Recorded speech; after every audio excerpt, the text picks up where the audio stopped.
Bang, bahas yang lagi happen nih bang. Bahas apa ya? Itu loh bang, pidato atau orasinya Wapres kemarin di kantornya tentang bonus demografi katanya. Boleh deh, coba ya.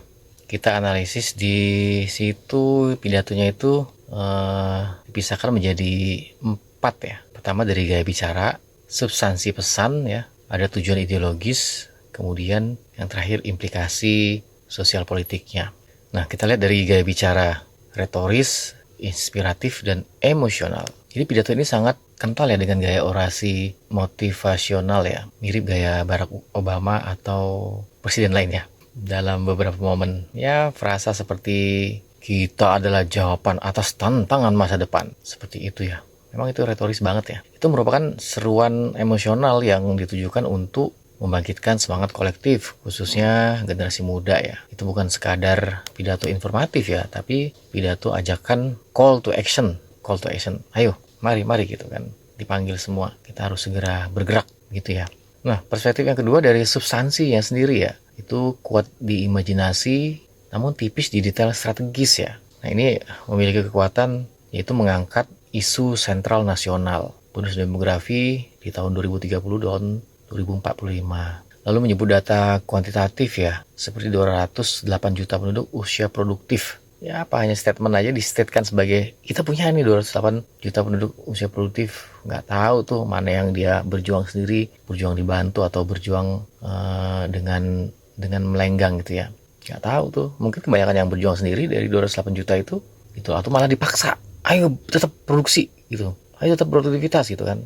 Kemudian memberi contoh konkret ya. Ada film animasi yang disebut ya Jumbo sama kemenangan timnas U17 kita ya lolos di Piala Dunia ya. Lalu punya arah yang jelas, generasi muda sama dengan aktor utama kemajuan. Itu secara substansi kuat di imajinasi tapi tipis di detail strategis. Nah, kelemahannya tidak dibarengi penjelasan mekanisme real pengelolaan bonus demografi. Ya benar tadi, mana yang orang-orang berjuang sendiri, mana yang berjuang dibantu, beberapa banyak sih persentase yang dibantu gitu, atau malah dilenggangkan, enak dilenggangkan gitu, dari yang sebelumnya dilenggangkan lagi gitu kan, kasih pinjaman lunak segala macem, atau yang menjadi kroniknya, atau menjadi pengikutnya, menjadi loyalisnya gitu kan, kita nggak tahu dari 208 juta itu.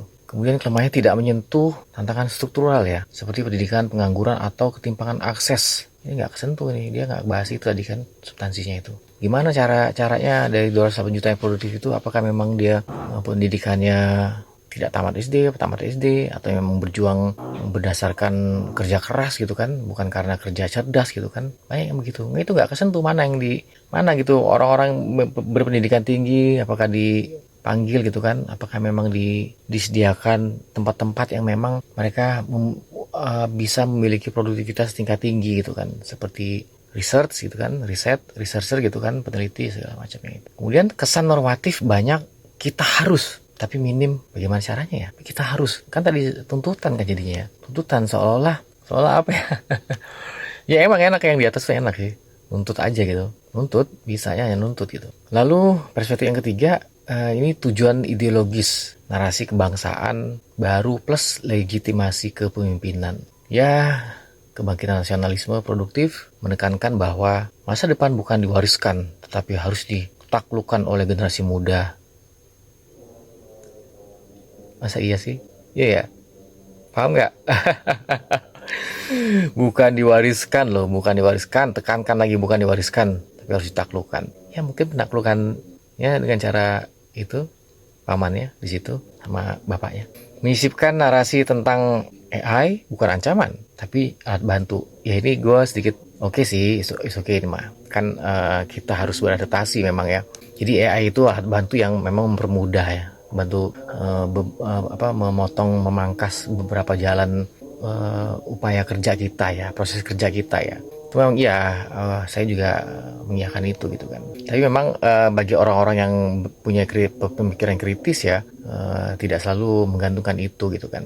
Kemudian legitimasi pemerintahan baru, menyebut Presiden Prabowo secara eksplisit, pasti memposisikan pemerintahan sebagai berkelanjutan, bukan revolusi ya. Jadi ada kontinuitas pemerintahan gitu. Jadi kayak ya memang iya, kalimatnya kita harus berterima kasih kepada pendahulu gitu kan. Tapi ya, seolah nggak merdeka gitu loh, nggak merdeka dengan pemikirannya, seolah tidak berdaulat, seolah memang itu menegaskan, terindikasi, dibayang-bayangi oleh orang lama gitu kan ya. Kamu harus gini, harus gini, harus gini, harus gitu gitu. It's okay, yang baik-baik bisa diambil, tapi yang masa iya sebaik itu yang baik-baik misalnya kan bisa kita tentang misalnya. Nah itulah perlunya kebebasan dan berdaulat. Lalu mau menekankan pentingnya kolaborasi lintas sektor. Ya ini memang is okay sih, kolaborasi lintas sektor. Jadi nggak bisa berdiri sendiri, nggak bisa, kekuatan kita ya lebih baik, lebih bagus dengan banyak aspek, banyak orang, banyak sektor gitu ya. Kamu jadi lebih kuat gitu kan. Atau malah nggak mampu. Pertanyaannya. Kemudian yang terakhir ini implikasi sosial politik ya.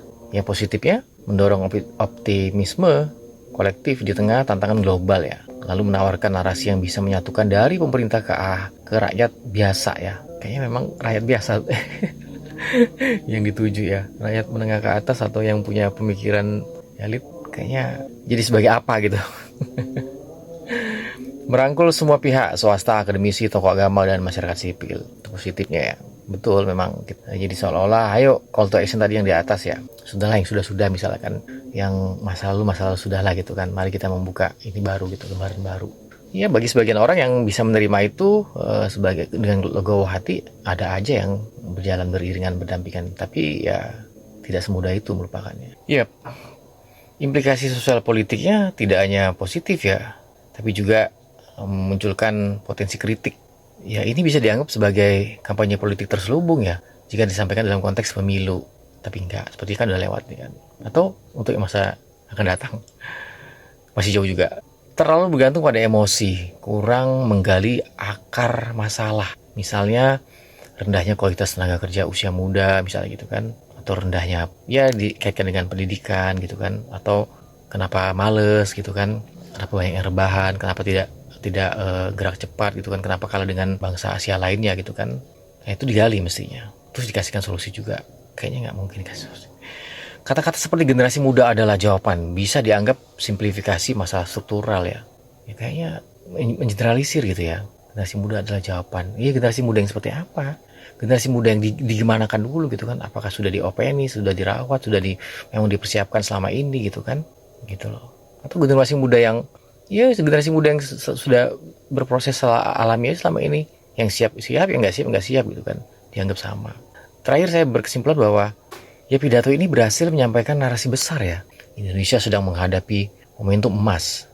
Namun kekuatan narasi ini lebih ada di sisi moral dan simbolik. Belum menjawab pertanyaan praktis seperti bagaimana memastikan pendidikan kita siap menghadapi AI. Nggak ada.